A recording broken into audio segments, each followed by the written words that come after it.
Ok, bonjour à tous. Je m'appelle Mitch Govard, je suis directeur commercial pour Atos France. Atos avec deux S, non pas Atos avec un S. Donc, on est les spécialistes en fait, du Workforce Management, ce qui comprend la partie GTA en termes de gestion du temps et des absences, la partie planification. Donc aujourd'hui, on va parcourir brièvement l'étude de cas pour la société Zeeman. Alors, peut-être pour ceux qui ne savent pas qui est Zeeman. Donc en fait, Zeeman est un retailer d'origine donc des Pays-Bas. Ils sont présents dans 8 pays en Europe, plus ou moins 10 000 employés avec 1300 boutiques. Alors, plus spécifiquement pour la France, on situe environ à 2500 employés, 280 boutiques. Alors, l'idée, c'est qu'ils avaient une problématique donc, où ils avaient un certain nombre de process très manuels, dont notamment concernant la partie GTA, la planification qu'on va voir tout de suite. Alors, comment ça se matérialise? On a pris encore des petites photos sur l'expérience il n'y a pas si longtemps, c'est il y a 2 ans, où d'un côté, sur la petite image, vous voyez la partie en fait, demande des absences. Donc, concrètement, comment ça se passait? C'est que les collaborateurs avaient un certain nombre de fiches papier où ils remplissaient leur demande de congé en début d'année, au fil de l'eau, etc. Et puis, par un système de poste interne, remonter ça vers les RH et qui encodait toutes les informations d'un point de vue manuel. Alors, de l'autre côté, sur la grande image, c'est la planification. Alors, ce qu'on voit là, c'est une planification d'un directeur de magasin qui planifie donc son équipe de 9 à 18 heures. Et puis, au fil de la semaine, on remplissait les différentes informations sur quel est le temps effectivement pressé. Donc ça, c'était une des complexités. On peut bien comprendre que c'est un processus assez archaïque. Alors, le deuxième élément, c'était purement sur le processus de la gestion du temps et des absences. Donc, comme vous voyez, c'est encore un vieux système qui tourne sur Lotus Notes et qui reprend en fait simplement le badgeage, mais sans aucune intelligence derrière. Donc ça envoyait simplement des données brutes auprès des différents responsables RH qui étaient en charge d'interpréter ces données, de les coupler à la planification et à ce moment-là de générer la paye. Donc on peut comprendre que là, le processus était un petit peu trop simple pour Zeeman. Donc on a défini en fait 6 critères principaux qui permettent en fait de voir quels sont un peu les challenges. Donc d'un côté, il y avait pas d'uniformité en termes de communication et en termes de processus, que ce soit auprès des différents magasins ou dans les différents pays. Pas de disponibilité donc, de l'information quant au personnel qui travaille, qui est effectivement planifié, etc. Et forcément beaucoup de travail manuel, que ce soit pour les directeurs de magasins, les responsables RH et autres. Alors, d'autres éléments consistent également sur l'unification en fait, des méthodologies de travail. Donc l'idée était notamment pour Zeeman d'essayer d'optimaliser leur force de vente en planifiant et en prêtant un certain nombre d'employés entre les magasins, dépendant un petit peu de la situation de chaque magasin. Alors, il y a la problématique réglementaire qui est très complexe dans le cas de Zeeman, vu que en fait, ils ont donc des activités dans 8 pays. Donc, les réglementations, législations entre la France, la Belgique, les Pays-Bas, etc. étant forcément différentes, c'était quelque chose, donc, en tout cas, un challenge important. Alors, on a défini quelques critères sur l'objectif du projet. Donc, l'objectif du projet, en tout cas pour Zeeman, était le suivant. C'est-à-dire qu'ils voulaient avoir une solution unique qui reprenne donc, les 1300 points de vente, mais également qui puisse coupler donc, la partie GTA, la partie planification et avoir une solution unique à la fois pour les points de vente et pour les centres de distribution. Donc ça, c'était un premier challenge. L'écosystème existant était assez diversifié avec 3-4 solutions qui devaient être intégrées. Donc ça, c'était un premier critère. L'autre critère très important pour eux, c'était le critère de conformité. Donc, on se retrouvait dans la situation où en fait, les directeurs de magasins étaient supposément des experts légaux qui devaient gérer en fait, toutes les problématiques réglementaires. Donc ils devaient avoir un outil qui permette de gérer et d'alerter sur des cas de violation des différentes réglementations de travail. Et alors une autre problématique, c'était la prise d'information. Donc c'était d'avoir donc, justement à la fois pour les employés directement, mais également pour le management, que ce soit local ou national, les différentes informations sur qui travaille, quels sont les niveaux de productivité, etc. etc.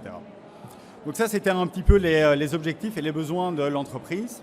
Alors, pourquoi, en fait, Zeman, malgré une mise en concurrence relativement importante, a choisi la solution Atos? Alors, pour différents outils. Donc, premièrement, c'était pour l'expertise.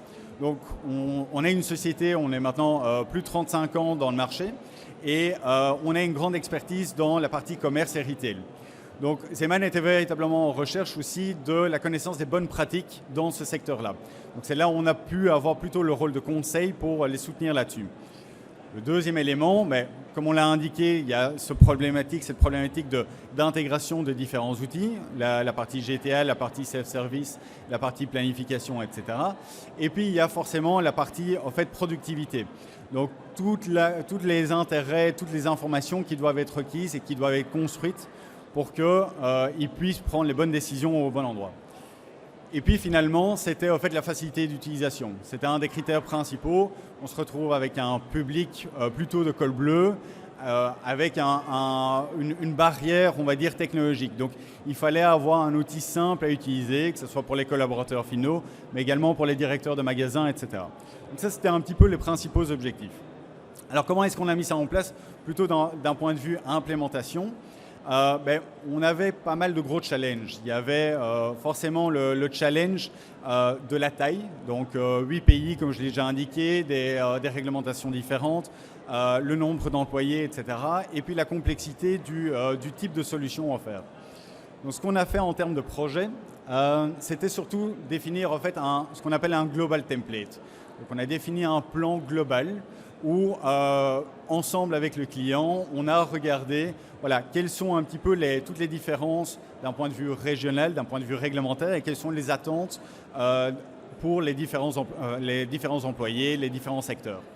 On a donc eu cette première phase un petit peu d'analyse avec un certain nombre d'ateliers. On a essayé de regrouper 80% des requirements pour l'ensemble du groupe. Ce qui a fait que on a pris un petit peu plus de temps sur la planification et la première phase de mise en œuvre, mais par contre, ça nous a permis de gagner pas mal de temps sur le déploiement par la suite. Et ça, on va le voir tout de suite. Alors, une fois cette partie de mise en œuvre, on a forcément commencé avec un pilote qui était là pour le coup pour la Belgique, qui reprenait un petit peu toutes les complexités possibles et imaginables, que ce soit en termes de planification, de GTA, mais on a également regardé quels sont les développements futurs qui sont possibles pour les autres marchés aussi. Et c'est là où on a commencé avec la partie déploiement, où au final, après la phase pilote, on a automatiquement déployé forcément sur le reste du périmètre, avec toute la partie prise en compte du changement, communication vis-à-vis des employés, formation, etc., etc., pour atteindre les différentes étapes qui est maintenant donc l'implémentation sur l'ensemble du marché, donc, notamment en France, auprès des 280 points de vente.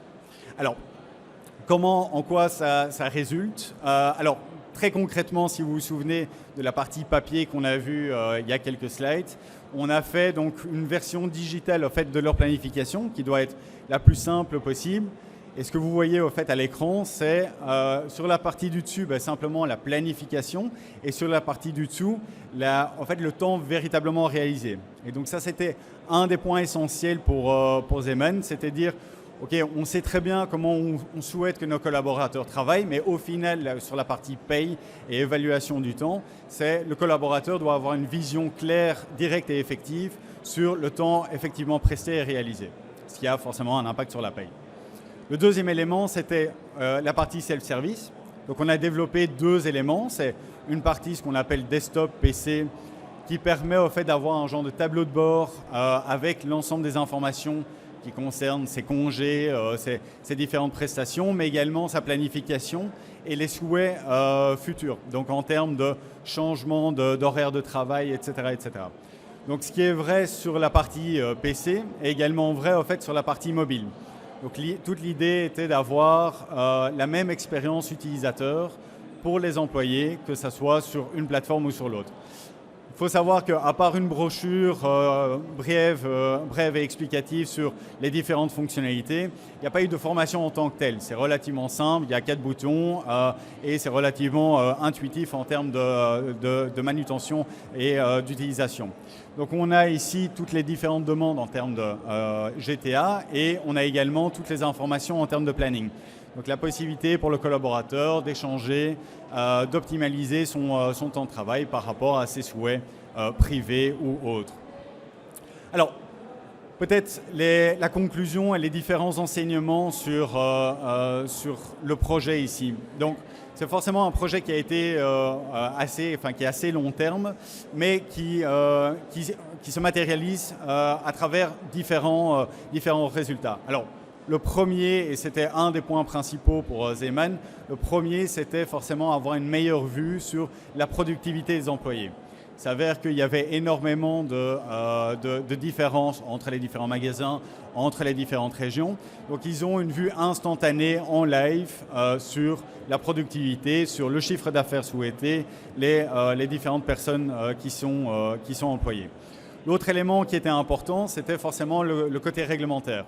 Donc on a individualisé les différentes alertes, les différents points bloquants éventuellement dans le système pour pouvoir répondre à toutes les contraintes légales, réglementaires, sectorielles, etc. etc. Et troisième élément, c'était vraiment l'implication à la fois des employés, mais également des managers. Donc que ce soit en termes de transparence, forcément, mais également en termes de communication entre les hiérarchies et les employés sur l'organisation même du travail. Et donc enfin, forcément, c'est essayer d'en faire le projet le plus sympa pour le reste des équipes. Donc aujourd'hui, on est en phase, on a plus ou moins atteint 60% du déploiement, dont notamment la Belgique et la France, mais on continue sur les différents autres marchés et sur le centre de distribution.